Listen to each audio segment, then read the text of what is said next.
Hello friends, स्वागत है आपका शिव शक्ति यात्रा चैनल में। फ्रेंड्स, मैं आज आपको यहाँ पर कुंडलिनी शक्ति और 3 नाड़ियों के बारे में बताने जा रही हूँ। 3 नाड़ियाँ हैं, ईड़ा नाड़ी, पिंगला नाड़ी और सुषुम्ना नाड़ी। तो हम एक एक करके इन नाड़ियों के बारे में बताती हूँ। तो सबसे पहले आती है ईड़ा नाड़ी। ईड़ा नाड़ी को हम चंद्र नाड़ी भी कहते हैं और ये हमारे लेफ्ट साइड पर, हमारी बॉडी के लेफ्ट साइड में होती है, इसीलिए इसको लेफ्ट चैनल भी बोलते हैं। अब लेते हैं ईड़ा नाड़ी की क्वालिटीज। ईड़ा नाड़ी की क्वालिटीज में सबसे पहले आता है तमोगुण। ईड़ा नाड़ी से तमोगुण विकसित होते हैं। हमारे शरीर के जितने भी तमोगुण हैं वो ईड़ा नाड़ी की वजह से ही आते हैं। और तमोगुण में आते हैं आलस, उदासीनता, निराशा, हताशा, शेम और गिल्ट जैसी कंडीशंस ईड़ा नाड़ी ही की वजह से ही आती है। मतलब ईड़ा नाड़ी की एक्टिव हुई तो ये सभी गुण इंसान में दिखेंगे। और साथ में पास्ट का सोचना, ये सब भी ईड़ा नाड़ी की वजह से आता है। इसका मतलब ईड़ा नाड़ी की वजह से हम पास्ट में ही जीते हैं, पास्ट में ही रहते हैं। ईड़ा नाड़ी हमारी इच्छा शक्ति को भी रिप्रेजेंट करती है। अब वो इच्छा शक्ति कुछ भी हो, बट ईड़ा नाड़ी का उदासीनता और आलस की वजह से उस इच्छा शक्ति पे बस ओनली सोचना होता है। वो कुछ करते नहीं है। ऐसे लोग जो कि ईड़ा नाड़ी में रहते हैं सिर्फ सोचते रहते हैं और सिर्फ सोचते ही रहते हैं। वो आलस और निराशा की वजह से कुछ करना ही नहीं चाहते। हम आते हैं पिंगला नाड़ी पर। पिंगला नाड़ी को सूर्य नाड़ी भी कहा जाता है और ये हमारे शरीर के राइट साइड में होती है, इसलिए इसको राइट चैनल भी कहते हैं। पिंगला नाड़ी की क्वालिटीज हैं, सबसे पहली है फ्यूचर प्लानिंग या फिर फ्यूचर में रहना। तो पिंगला नाड़ी की वजह से इंसान फ्यूचर का सोचता है, फ्यूचर की टेंशन लेता है और इस वजह से इसमें कुछ रजोगुणों की उत्पत्ति हो जाती है। मतलब पिंगला नाड़ी रजोगुण को रिलेट करती है।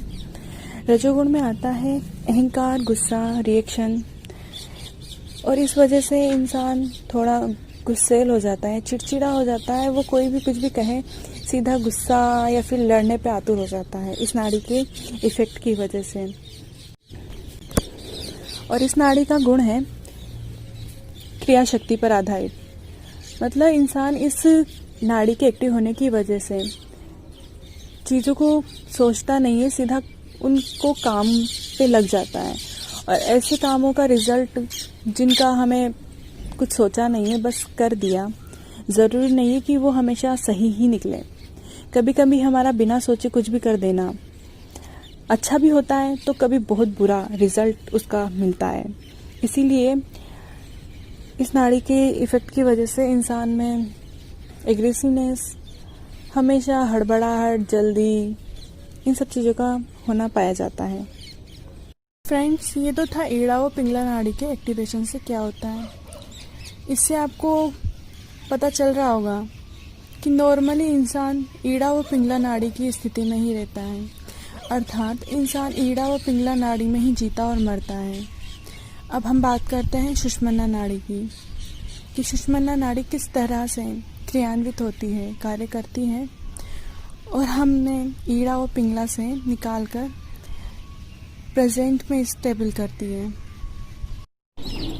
सुषुम्ना नाड़ी हमारे शरीर के मध्य में होती है, सेंट्रल नर्वस सिस्टम में होती है, इसीलिए इसको सेंट्रल चैनल भी कहते हैं। और सेंट्रल चैनल में ही हमारे 7 चक्र, मूलाधार से सहस्त्रार तक सभी 7 चक्र भी इसी नाड़ी में स्थित होते हैं। तो अब हम यहाँ पर बात करेंगे कि सुषुम्ना नाड़ी की क्या क्या क्वालिटीज होती है और इसे किस प्रकार से एक्टिव किया जा सकता है। ईड़ा व पिंगला नाड़ी के बंद पड़ने पर सुषुम्ना नाड़ी एक्टिव होती है। सुषुम्ना नाड़ी के एक्टिव होने पर व्यक्ति प्रेजेंट में रहता है। व्यक्ति की इच्छाओं, क्रियाओं को समाप्त कर दिया जाता है। व्यक्ति एक संतुलन की स्थिति में आ जाता है। इस नाड़ी के एक्टिव होने पर इंसान अपने आत्मज्ञान को प्राप्त करता है, अपने आध्यात्म के मार्ग पर बढ़ने लगता है। ये तो था कि सुषुम्ना नाड़ी के एक्टिव होने पर क्या होता है। अब हम बात करते हैं कि सुषुम्ना नाड़ी एक्टिव कैसे होती है। जब व्यक्ति मेडिटेट होता है, ध्यान करता है, अपने सभी विचारों को शांत कर निर्विचारिता को प्राप्त करता है, थॉटलेस अवेयरनेस वाली कंडीशन में आ जाता है, तब व्यक्ति की सुषुम्ना नाड़ी एक्टिव होना शुरू होती है। अब हम बात करते हैं कुंडलिनी शक्ति और ये कैसे जागृत होती है। कुंडलिनी शक्ति सुषुम्ना नाड़ी मार्ग से ही ऊपर की ओर उठना शुरू होती है। कुंडलिनी का जागरण एक जीवंत प्रक्रिया है, अर्थात कुंडलिनी के जागरण के लिए व्यक्ति में उन सभी गुणों का विकास होना जरूरी है जिन गुणों के व्यक्ति में आ जाने पर कुंडलिनी शक्ति स्वतः ऊपर की ओर उठना शुरू हो जाती है। और कुंडलिनी शक्ति मूलाधार चक्र के ऊपर होती है तथा स्वादिष्ठान चक्र के नीचे होती है। इसका मतलब है कुंडलिनी शक्ति मूलाधार के ऊपर होती है, अर्थात वो सिर्फ 5 चक्रों को ही भेदती है। मूलाधार चक्र पर वो उपस्थित नहीं होती है, वो मूलाधार चक्र को भेदती नहीं है। लेकिन कुंडलिनी शक्ति तब जागृत होती है जब प्रथम चक्र मूलाधार चक्र एक्टिव होता है। इसके लिए व्यक्ति को ध्यान के जरिए अपने मूलाधार चक्र के गुणों को प्राप्त करना होता है। और मूलाधार चक्र के गुण होते हैं अबोधिता और पवित्रता, मतलब प्योरिटी और इनोसेंस। इस प्रकार मूलाधार चक्र के जागृत होने से कुंडलिनी का एक्टिवेशन मैनिफेस्ट होने लगता है। और जब कुंडलिनी एक्टिव होने लगती है तो ये हमारे शरीर में सेंसेशन या वाइब्रेशंस के रूप में महसूस होती है। सुषुम्ना नाड़ी का एक्टिवेशन मेडिटेशन के जरिए हो जाता है, लेकिन कुंडलिनी का जागरण किसी गुरु के या फिर ऐसे इंसान जिसकी कुंडलिनी जागृत हो चुकी है उनके गाइडेंस में ही होता है। बिना गाइडेंस के कुंडलिनी का एक्टिवेशन नहीं करना चाहिए। ना इसका एक्टिवेशन इतना आसान है क्योंकि ये एक शुद्ध इच्छा है। वैसे इसके सबके अलग अलग एक्सपीरियंस होते हैं, ज़रूरी नहीं कि सबको एक जैसे ही एक्सपीरियंस हो कुंडलिनी अवेकन के। तो यहाँ पे मैं अगले वीडियो में आपको कुंडलिनी अवेकनिंग के सिम्टम्स के बारे में बताऊंगी। फिलहाल thank you so much video को देखने के लिए।